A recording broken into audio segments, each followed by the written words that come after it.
अब next question देखते हैं 3 नंबर का। साइन ए इक्वल टू 3/4 दिया हुआ है और tan पता नहीं है और cos भी पता नहीं है। तो यहाँ से हम लोग क्या कर सकते हैं कि साइन ए इक्वल टू दिया हुआ है, तो साइन ए इक्वल टू हम लोग क्या जानते हैं, साइन ए या sine theta equal to p/h होता है सबसे पहले।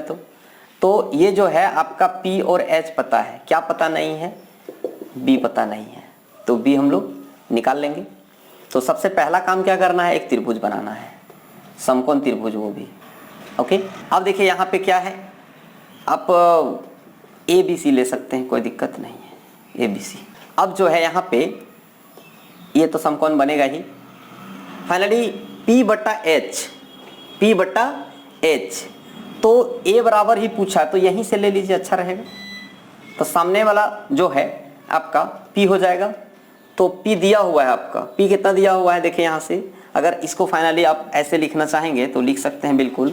इसको मैं दिखा देता हूँ। p देखिए यहाँ से p/h साइन थीटा या साइन a बराबर p/h, तो सामने वाला जो है आपका BC हो जा रहा है। तो यहाँ से आप p दिया हुआ है, तो सामने वाला p है, तो BC यानी आपका दिया हुआ है, क्या दिया हुआ है, BC आपका दिया हुआ है, ये BC दिया हुआ है। कितना हो जा रहा है BC, 3, सामने वाला है। H AC भी दिया हुआ है आपका, AC, ये AC है और ये AC 4 है। तो फाइनली क्या नहीं है, AB।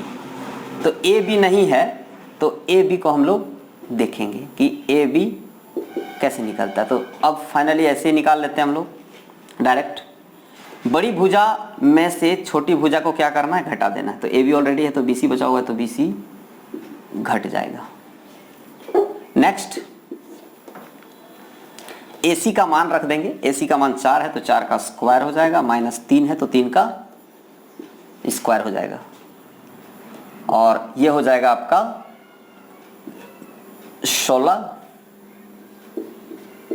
और ये हो जाएगा आपका 3 का स्क्वायर 9, यानी 16 में 9 अगर घटाते हैं तो हो जाता है आपका √7। तो आ गया है हम लोग का √7, यानी AB बराबर कितना आ गया, √7 आ गया है फाइनली। अब देखिए आपको सबका मान पता है। AC बराबर कितना है, 4 सेंटीमीटर, और BC बराबर कितना है, 3 सेंटीमीटर। आपको ज्ञात क्या करना है, tan A ज्ञात करना है। तो tan A ज्ञात कर लेंगे हम लोग, और फाइनली हम लोग इस अगला क्वेश्चन लिखा हुआ था उसको हम लोग मिटा देते हैं, और अब ज्ञात करना है tan A। तो tan A यानी p/b, लेकिन फाइनली A बराबर मांग रहा है आपको। यही सबसे ज़्यादा इंपॉर्टेंट है कि इसको जरूर आप देखें। अगर A के पास से कौन बन रहा है तो सामने वाला P होगा, तो ये क्या हो जाएगा, BC है ना, और ये देखिए tan B चाहिए इसको, तो B ये होगा आपका AB। तो BC कितना है, 3, और AB कितना निकला, √7। तो पहला का आंसर आपका ये हो गया। दूसरा cos भी पूछा है इसी में, तो cos भी जान लीजिए, cos A पूछा है। सबसे ज्यादा जो ध्यान देने की बात है वो है यहां से पूछा जा रहा है, ये कौन से पूछा जा रहा है, तो सामने वाला क्या होगा, P। आपको यहाँ पे B/h चाहिए। cos A का जो मान है वो cos A का जो मान होता है यानी कि सूत्र में वो B/h होता है। तो सामने वाला देखिए आपका P हो जाएगा, तो P तो आप ले नहीं सकते हैं, तो क्या लीजिएगा, B, तो √7 हो जाएगा। और H कितना है, इस तो बदलेगा नहीं, 4 है तो 4 लिखेंगे, और ये हो गया इसका आंसर। इसमें सबसे पहला चीज क्या देखना है, इसमें पहला चीज देखना है कि जो क्वेश्चन पूछा गया है उसमें साइन A इक्वल टू 3/4 दिया हुआ है। यहां से हम लोग चेक कर लेंगे कि p/h होता है इसका।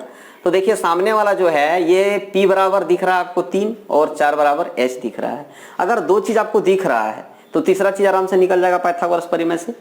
ये जब आप निकाल लेंगे, यहां से देखिए √7 निकाला हुआ है, इसके बाद आप क्या करेंगे, tan A इक्वल टू ज्ञात करेंगे। लेकिन सबसे बड़ा शर्त यह है कि A इक्वल टू मांगा गया है, तो यहां से लेंगे तो सामने वाला P, इसको P ही चाहिए तो P दे दिए, और क्या चाहिए B, तो सामने वाला P हुआ था तो निश्चित रूप से ये B हो जाएगा, तो √7। दूसरा cos A पूछा है, cos A पूछा है तो B/h होता है cos का, और फाइनली ये सामने वाला p हो जाएगा, तो आप p तो नहीं ले सकते क्योंकि b चाहिए, तो ये लेना पड़ेगा, तो √7 और h तो बदलता नहीं है, h आया है तो 4 हो जाएगा और फाइनली ये आपका आंसर होता है। ठीक है ना, थैंक्स।